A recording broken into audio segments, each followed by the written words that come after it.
이번 주 YTN 시민데스크 잘한 뉴스 못한 뉴스에서는 헝가리 유람선 침몰 특보의 이모저모를 짚어봅니다. 무심코 찍어 SNS에 올린 사진이나 영상이 처벌 대상이 될 수도 있습니다. 유명 연예인의 동영상 유포 사건으로 도마에 오른 불법 촬영. 팩트체킹 젊은 시선에서 짚어봅니다. 내가 본 DMB. 오늘은 수학으로 고민하는 학부모와 학생을 위한 맞춤형 수학 솔루션. 관찰 카메라 형식으로 돌아온 수다학에 대해 살펴봅니다. 뉴스의 엑기스만 골라 3분 안에 담는다. 유튜버 감성으로 만든 또 하나의 인기 콘텐츠 3분 뉴스의 제작 현장을 YTN 이야기에서 찾아가 봅니다. 여러분 안녕하십니까? 시청자와 함께하는 시민데스크입니다. 국내 유일의 과학 전문 방송인 YTN 사이언스 유튜브 채널 구독자 수가 20만 명을 돌파했습니다. 어렵게만 느껴졌던 과학을 고품질의 콘텐츠를 통해 쉽고 재미있게 전달해 좋은 반응을 얻고 있는데요. 얼마 전 언론사 최초로 100만 돌파를 기록한 YTN 뉴스 유튜브 채널과 함께 시청자와 활발한 소통 창구가 되길 기대해 보겠습니다. 오늘 시민데스크 먼저 잘한 뉴스 못한 뉴스로 시작합니다.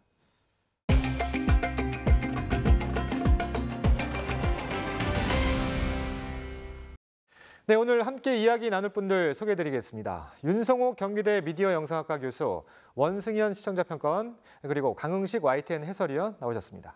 안녕하세요. 안녕하세요. 자, 교수님, 지난주에 좀 안타까운 소식이 전해졌습니다. 헝가리에서 관광하시는 분들이 유람선 침몰 사고가 났고 그 이후에 YTN에서는 계속 뉴스 특보 체제를 유지했거든요. 지난 한 주 뉴스 어떻게 보셨나요? 먼 타지에서 발생한 사고로 인명피해가 커서 더욱 안타까웠습니다. 그래서 국민들이 언론 보도에 대한 관심이 높았는데요. 이번 사안은 재난 사고에 헝가리라는 원거리에서 발생했기 때문에 긴급 상황이지만 취재 기자가 현장에 도착하는 데까지 시간이 걸리고 제한된 정보로 방송을 해야 돼서 좀 어려움이 있었습니다. 그러다 보니까 추측 보도라든지 또 피해자를 충분히 고려하지 못한 언론 기사나 생방송 중에 부적합한 내용이 보도되는 경우 등도 있었습니다. 예. 자, 뭐 미리 좀 이렇게 뼈아픈 얘기를 좀 해주신 것 같은데 구체적인 내용은 뒤에 가서 좀 짚어보고요. 먼저 좀 궁금한 게 원승현 평가원께 한번 여쭤볼게요. 타사랑 그런 비교해서는 좀 YTN 이번 특보 보도가 좀 어땠었나요? 제가 YTN 보도를 쭉 모니터링을 했는데 예.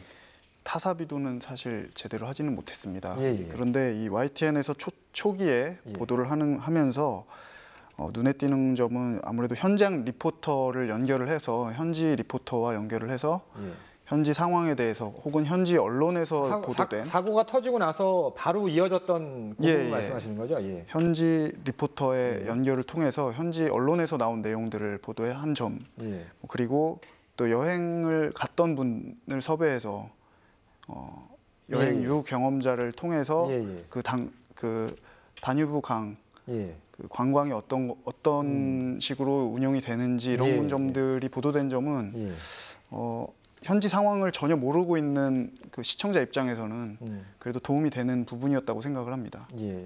교수님은 어떻게 보셨어요? 네, YTN이 다른 방송에 비해서 뉴스 특보 체제로 빠르게 전환하고 집중적으로 편성한 것은 맞습니다. 그런데 속보성이라는 것이 항상 동전의 양면 같아서요. 신속하고 빠르게 전환하는 것은 좋지만 정확성이 항상 위험이 있기 마련입니다. 따라서 YTN의 뉴스 특보 초기에는 사고 원인에 대한 추측 보도라든지 출연자와 전문가 등이 추정하거나 개인의 의견을 이야기하는 부정확한 정보들이 그대로 방송되었기 때문에 정확성 측면에서는 좀 아쉬움이 남습니다.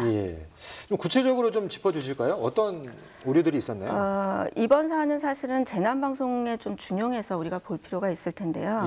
방송 심의 규정을 보면 재난 방송 조항이 제24조 2에서 4에 마련되어 있고 여기에는 이제 정확한 정보 제공이라든지 피해자의 보호와 관련된 조항이 있습니다.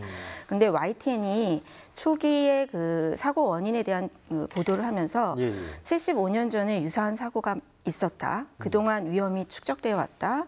헝가리 당국이 깊은 수심에도 수색을 하고 있다. 예. 뭐 총력을, 이것도 뭐 패널들이 한 얘기들인가요? 네, 총력을 기울이고 있다 등 부정확한 정보를 방송을 했고요. 예.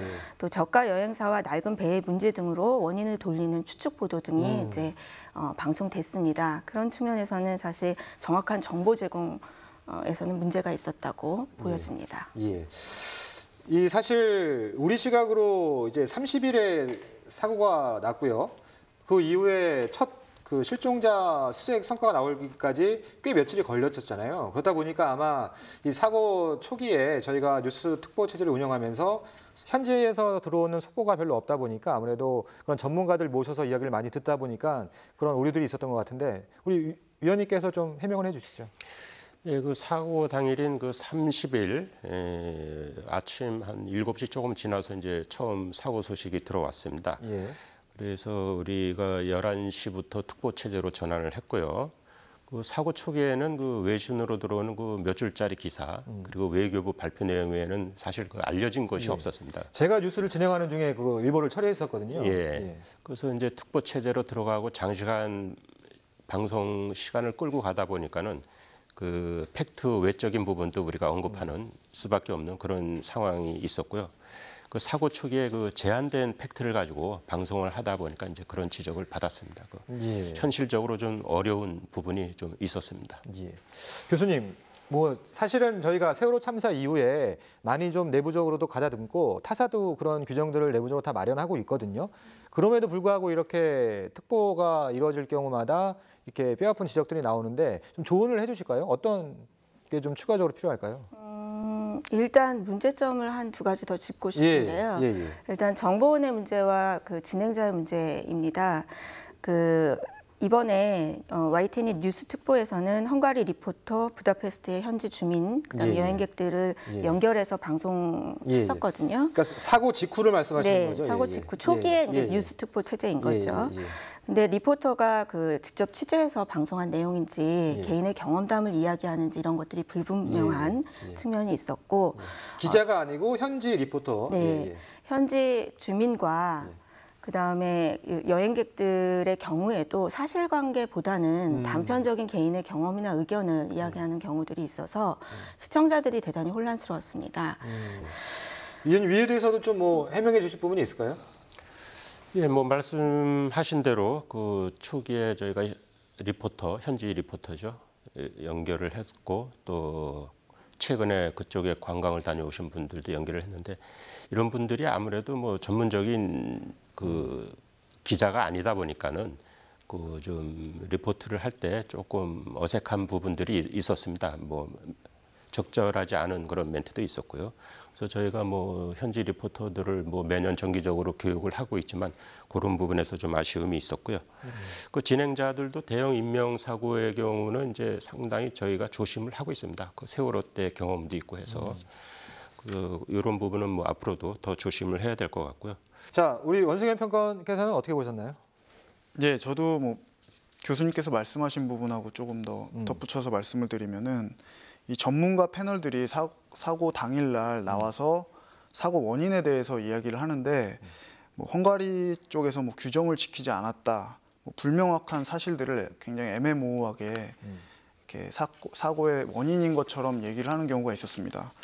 이 뭐 비가 와서 선장이 실수했다 이런 식의 말도 있었는데요. 예.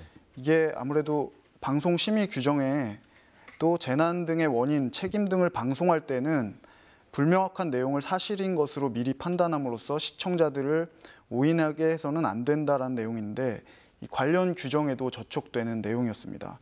이게 아무래도 갑작스러운 사고와 속보 체계라는 특성을 감안하더라도 이 패널 선정에 신중함이 필요해 보였습니다. 예. 자, 그런데 사실 뭐 이런 대형 사건 사고라는 게 예고 없이 항상 찾아오고 한두 시간 안에 뉴스 특보 체제로 전환한 뒤에 사실 그 모든 뉴스 콘텐츠를 단시간 안에 채우기 게 불가능하거든요. 그래서 보통 이제 전문가들을 저희가 모시는데 그 섭외할 때 좀 고충이 있으시죠, 위원님? 예, 그렇습니다. 이제 사고가 나면은 이제 관련 전문가들 그 리스트를 놓고 섭외를 들어갑니다. 근데 그 전문가들이 뭐 저희 방송을 위해서 대기하고 있는 분들이 아니단 말이에요. 다 또 각자 스케줄이 있는 거고 그러다 보니까 이제 출연이 가능한 분부터 섭외를 하게 되는 거고 또 뭐 급한 대로 먼저 전화 연결도 하고 그렇습니다. 그리고 이것이 이제 시시각각 그 변하는 상황에서 생방송으로 진행이 되다 보니까 그 뭐 지적하신 대로 패널 선정이나 또 패널들의 발언이 정제되지 않은 그런 발언들이 나가는 경우가 있고요. 이 부분은 뭐 항상 조심하는 부분입니다. 예. 자, 원세일 평가원님, 아무래도 특보 체제로 전환이 되다 보니까 일반 뉴스가 상대적으로 좀 적었어요. 어떻게 보셨나요? 네, 저는 지난 29일 방송됐던 인보사 신장세포 왜 문제인가 보도를 인상 깊게 봤는데요. 예. 이 코오롱 인보사 관련 보도 중에서 단순 사실 보도만으로 이해가 되지 않는 부분을 추가 설명을 통해 알기 쉽게 전달을 해줬습니다. 이 인보사에게 제조 공정에서 문제가 됐던 부분이 무엇인지를 알려줬는데 깔끔한 그래픽 처리가 되면서 뭐가 문제였는지 이해가 잘 되었고요. 문제된 내용은 바이러스 증식을 위해서 인보사 1액에서 사용되었던 신장세포가 인보사 2액에서도 연골세포 대신에 사용되면서 문제가 되었다라는 것을 알 수 있었는데, 신장세포라는 게 암세포 전 단계의 세포이기 때문에 이게 계속 사용되면 암을 유발할 수도 있다는 전문가 의견이 담겨서 문제의 심각성을 알 수가 있었습니다. 예. 자, 교수님은 다른 뉴스를 이번에 한 주 어떻게 보셨습니까? 네, 지난 25일에 방송된 화학안전사고 경기 안산 단원 최다 발생이라는 뉴스를 잘한 뉴스로 꼽아 보았습니다. 이것은 그 화학안전사고에 대한 경고를 담은 내용이었는데요. 데이터를 분석해서 그래픽을 통해서 시청자들의 이해를 도왔습니다. 사고 발생 빈도가 많은 지역, 시기, 또 원인 이런 것들을 제공해서 유용한 정보로서 가치가 있었습니다. 팩트나 데이터에 근거해서 방송의 환경 감시 기능을 충분히 이렇게 수행했다라고 평가가 되었고요. 데이터 저널리즘은 빅데이터 등 IT 기술이 발전하면서 보다 앞으로 미래에 더욱 그 유용한 정보로서 가치가 있는 뉴스 분야로 주목받고 있습니다. 예. 사실 저희 동료 기자들도 보면 이 데이터 저널리즘에 관심 있는 기자들이 굉장히 많거든요. 그리고 또 저희 이 데이터 저널리즘 팀장을 맡고 있는 함영건 기자가 실제로 외부의 기자들을 상대로 교육도 강연도 하고 그러세요. 그래서 저희 어떻게 보면 저희 내부의 어떤 자랑거리 정도가 될 수 있을 것 같긴 한데, 사실 데이터를 활용한 저널리즘 좀 생소할 수도 있거든요. 우리 위원님께서 좀 설명을 해주시죠. 예, 데이터 저널리즘은 그 방대한 공공 데이터를 그 수집, 정리하고 그다음에 그 정리된 자료를 분석하고 시각화해서 그 심층적으로 보도하는 그런 취재 기법이라고 말씀드릴 수 있는데요. 예. 그 데이터를 수집, 정리하는 그 리서치 부분, 그리고 자료를 분석하고 스토리텔링하는 저널리즘 부분이 이렇게 연결된 것이라고 이렇게 보면 될 것 같습니다. 그 저희 YTN은 그 4년 전인 2015년부터 그 데이터 저널리즘 팀을 운영하고 있는데요. 특히 그 지리정보 시스템 GIS를 이용한 그 가장 적극적으로 활용해서 보도를 하고 있다, 그런 평가를 받고 있습니다. 예. 과거에도 좀 굵직굵직한 보도들이 좀 있었죠. 예, 그 민간인질의 피해 실태, 그리고 소규모 그 난개발로 그 매장 문화재가 훼손되고 있다는 문제, 그리고 국내 화재 조사 체계의 문제점 등 이런 것들을 보도를 했고, 또 이런 보도로 그 각종 상을 많이 받았습니다. 예. 뭐 상을 많이 받는다고 해서 좋은 보도라고는 할 수는 없지만 그래도 그만큼 많은 관심을 받았다는 거니까요. 일단 뭐 YTN도 그렇고 다른 방송사에서도 데이터 저널리즘 많이 신경을 쓰고 있거든요. 우리 교수님이 좀 조언을 해주실 부분이 있을까요? 네, 데이터 저널리즘은 데이터를 수집하고 분석하고 그것을 시각화해서 보여주는 것에 그치는 것이 아니라 데이터를 이용자에게 공개함으로써 참여와 상호작용하는 저널리즘으로서의 의미로 확장이 됩니다. 그래서 앞으로 데이터 공개와 관련된 부분도 아마 신경을 쓰셔야 할 것이고요. 또 데이터 저널리즘은 객관 보도와 또 심층 탐사 보도가 가능하다는 점에서 장점이지만 반대로 데이터를 수집하고 분석하는 데에서 오류가 있거나 또 잘못된 해석을 하면 공정성 측면에서 훨씬 더 큰 폐해가 있습니다.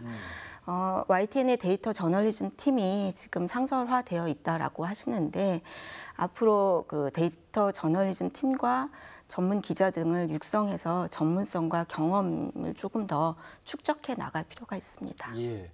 저도 뭐 좀 개인적으로 공부가 좀 필요한 분야이기도 합니다. 네, 지금까지 잘한 뉴스, 못한 뉴스에 대해서 세 분과 함께 이야기 나눠봤습니다. 고맙습니다.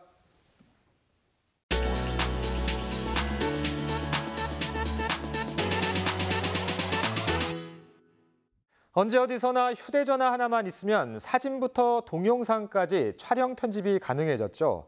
이렇게 촬영이 일상화된 시대이다 보니 누군가 의식하지 못하고 찍은 영상 하나가 타인의 인권을 침해하는 피해로 이어질 수도 있는데요. 내가 피해자가 될 수도 또 가해자가 될 수도 있는 불법 촬영, 팩트체킹 젊은 시선에서 짚어봤습니다. 세상을 떠들썩하게 만든 연예인들의 불법 동영상 유포 사건. 이 사건을 계기로 혹시 누군가 날 찍고 있는 건 아닐까 하는 두려움 느끼신 분들 많으셨을 겁니다. 또 그 반대로 내가 무심코 찍은 사진이 타인에게 피해를 준 경우도 있을 텐데요. 불법 촬영, 과연 그 범위는 어디까지일까요? 불법 촬영의 법률적 의미를 찾아봤습니다.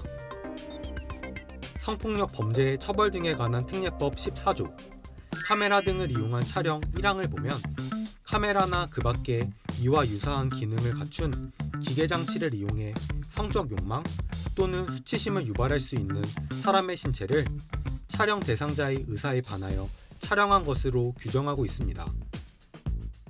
특히 불법 촬영물을 당사자의 동의 없이 배포한 경우 5년 이하의 징역 또는 3천만 원 이하의 벌금을 내야 합니다.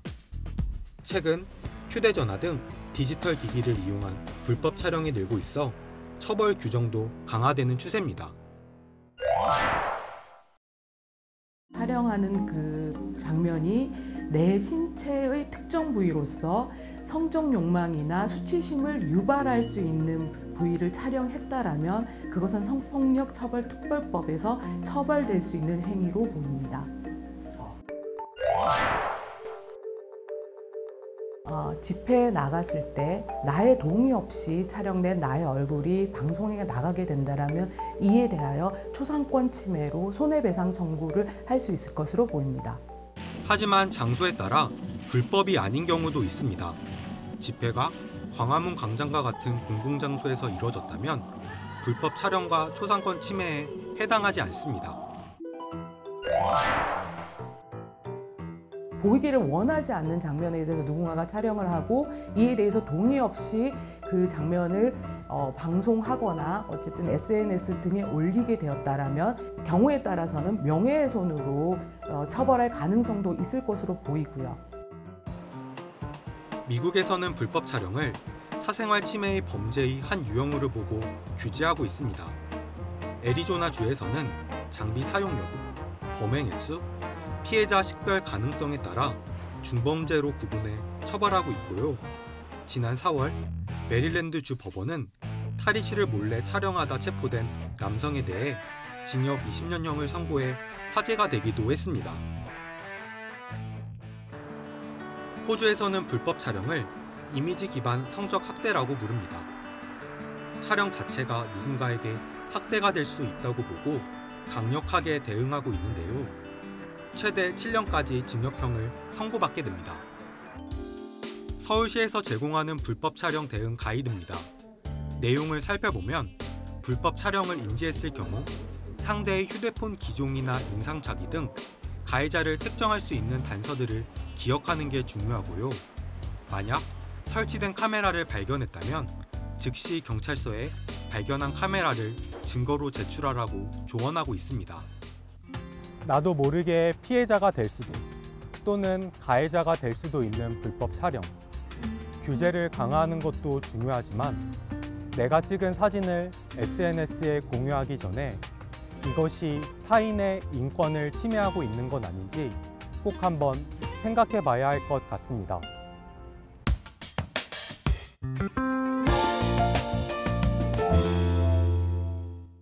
YTN D&B 프로그램을 평가하는 내가 본 D&B 시간입니다. 오늘은 수학에서 뺄셈을 어려워하는 초등학교 1학년 학생을 관찰해서 문제를 파악하고 해결법을 제안한 수다학에 대해 살펴봤습니다. 최현주 평가원입니다. 안녕하세요. YTN D&B 시청자평가원 최현주입니다. 어느덧 6월이 찾아왔습니다. 학생들은 한 학기 동안 익혔던 내용들을 과목별로 정리해보는 것이 필요한 시점인데요.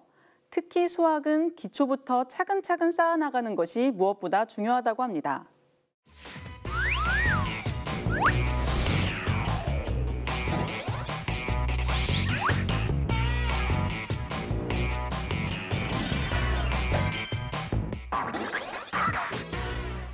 정혜수 선생님, 정유빈 선생님 어서 오세요. 안녕하세요. 네, 안녕하세요. 오늘도 수학을 재밌게 할 수 있는 꿀팁 많이 알려드리겠습니다. 네, 기대하겠습니다. 그리고 우리 필근 씨도 나왔어요. 어서 오세요. 네, 안녕하세요. 개그맨 송필근입니다. 저도 이렇게 수다학은 학부모와 아이들에게 수학의 길라잡이 역할을 해주는 프로그램입니다. 2월 프로그램 개편 이후 수다학에서는 실제 교과과정과 연계한 수학놀이를 다룬 데 이어 최근에는 수학에 대한 고민이 있는 아이의 학습 과정을 살펴보고 맞춤형 솔루션을 제공하는 관찰 카메라 구성으로 다시 찾아왔습니다. 우리가 빼기가 좀 약하잖아? 그래서 좀 방긋방긋 밝게 웃던 차은이는 어디 갔나요? 표정 봐. 나라 이름 백성 표정이죠. 어떡해. 너무 이해해요. 관찰 카메라는 개편 전 시청자들의 사랑을 받아왔던 코너로 수학에 대한 고민을 해결해준다는 프로그램 취지와도 잘 맞는다는 측면에서 더욱 반갑게 느껴졌습니다. 이번 편에는 영어는 좋아하지만 수학, 특히 뺄셈에서 어려움을 겪고 있는 초등학교 1학년 학생의 이야기를 담아냈습니다. 아니 빼기가 많이 약한 것 같아. 이제 이런 얘기만으로 아이 입장에서는 너무 이제 상처가 되고 하기 싫어지는 요소가 되잖아요. 그러니까요. 화나지 말라고. 엄마가 화낸 게 아니고. 관찰 카메라를 통해 아이의 학습 태도와 어머니의 학습 지도 모습을 지켜보면서 멘토들이 즉각적으로 문제점을 짚어줬습니다. 이는 시청자들이 해당 고민을 적절히 파악할 수 있도록 돕고 이후 제공되는 여러 가지 해결 방법 등에 대해서도 설득력을 높일 수 있는 부분이었습니다. 충분한데 받아내림의 개념이 살짝 들어가 있거든요. 채연이가 이런 부분에서는 좀 부담을 느끼고 있다라고 저는 보여지거든요. 한 자릿수에서 한 자릿수 빼낸 것에 포커스를 맞춰서 지도해 주시는 게 훨씬 좋죠. 자신감을 갖는 게 우선이거든요. 특히 아이의 성격이나 그동안의 학습 과정을 반영한 세심한 멘토링이 돋보였는데 이때 화면으로 멘토의 설명을 그림을 활용하여 적절하게 표현해줘 실제 가정에서도 쉽게 적용해 볼 수 있다는 점도 인상적이었습니다. 그러면 채연이는 엄마보다 몇 개를 더 갖고 있는 건가?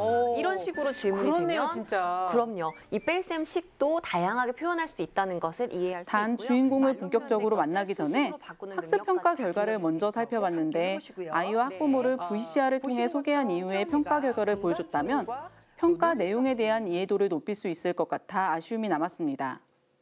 또한 멘토들이 프로그램 전반에 걸쳐 동영상 활용이나 교구를 이용한 수학놀이 등 여러 가지 해결책들을 제시해줬는데 이러한 조언들을 시청자들이 모두 기억하기엔 어려워 보였습니다. 이러한 이유로 프로그램 말미에 멘토들의 조언을 다시 한번 간략하게 정리해주는 것이 필요해 보였습니다. 잘못해 밥이야. 얘네들 똑같잖아. 얘네 밥 주는 거구나. 아유, 어머님이 아주 스튜디오의 패널 구성 측면에서는 수학 선생님 등 전문가뿐만 아니라 시청자와 더불어 개그맨의 재치 있는 진행으로 다소 지루하고 딱딱할 수 있는 내용에 적절하게 흥미를 더하고 있었습니다. 동시에 던져서 큰 숫자에서 작은 숫자 빼기라든지. 아주 좋습니다. 네, 훌륭하네요. 칭찬드립니다. 감사합니다. 저도 칭찬 스티커 아까처럼 도장 좀 찍어주세요. 수다학은 오랜 시간 시청자들의 사랑을 받아온 프로그램으로 애청자 또한 많습니다. 앞으로도 수학놀이를 비롯해 실제 고민을 해결하기 위한 솔루션까지 매주 보다 다양한 모습으로 찾아오길 기대해 봅니다.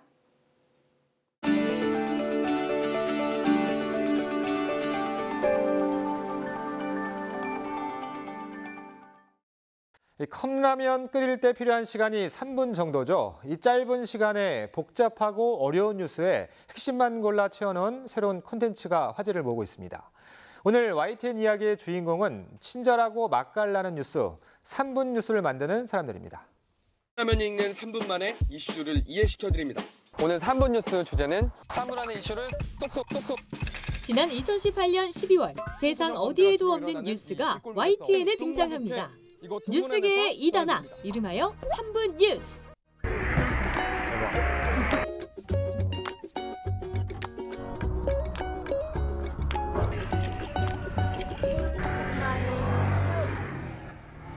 지난 5일 자유한국당 강효상 의원이 지난 2003년 정치풍자의 새 장을 연 YTN의 대표 콘텐츠 돌발 영상 기억하시죠?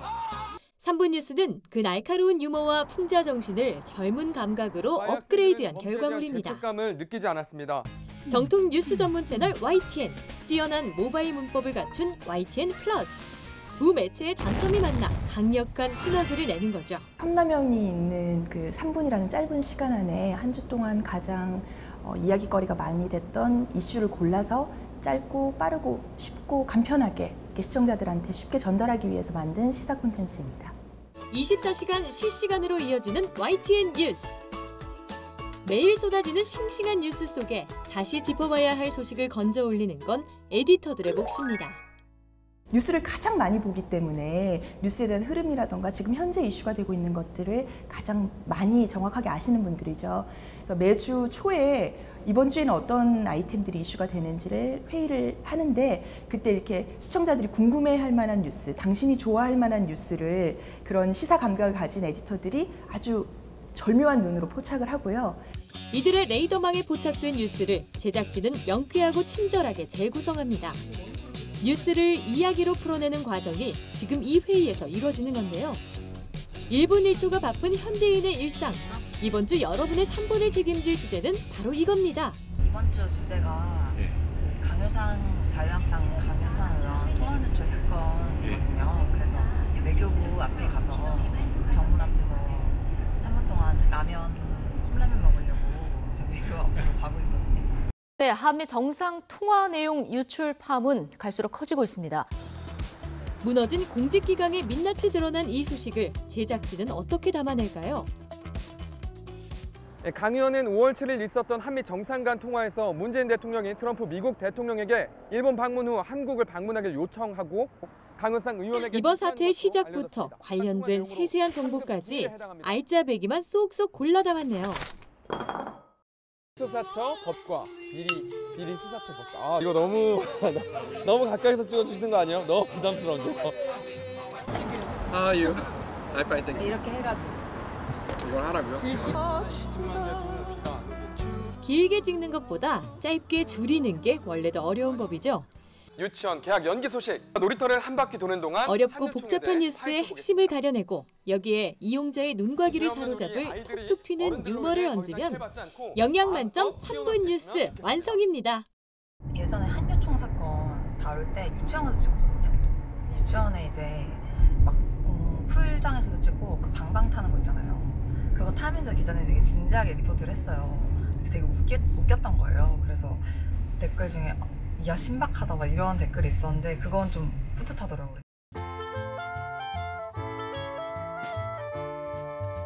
와삼스톡이나 3분 뉴스 같은 그 모바일의 문법에 능숙한 기획자들이 기획하고 또 YTN의 시사에 강한 라이브와 속보에 강한 기자들이 참여하는 이런 콘텐츠가 많이 늘어나는데 두 이렇게 측이 서로 시너지를 내는데 마중물 역할을 한다면 이 3분 뉴스를 만드는 사람의 일원으로서 굉장히 기쁠 것 같습니다. 월드 투어 러브 유얼셀프 스피크 유얼셀프를 시작했는데요. 한 주를 뜨겁게 달군 이슈가 궁금하시다고요? 일상에서 놓쳐선 안 될 깨알 정보가 필요하신가요? 그렇다면 YTN 3분 뉴스를 검색해보세요. 여러분의 궁금증을 시원하게 풀어줄 이야기들이 기다리고 있습니다. 서울시는 내년까지 모든 버스와 주요 대형 공원 또 공공복지시설에 무료 와이파이 단말기를 설치한다고 밝혔습니다. 누구나 무료로 인터넷 서비스를 이용할 수 있는 통신복지 실현을 위해서인데요. 통신료 부담 없는 무료 와이파이 존에서 YTN 뉴스 앱을 설치하시면 뉴스뿐 아니라 다양한 영상을 마음껏 즐기실 수 있습니다. 시민데스크 저는 다음 주에 뵙겠습니다. 고맙습니다.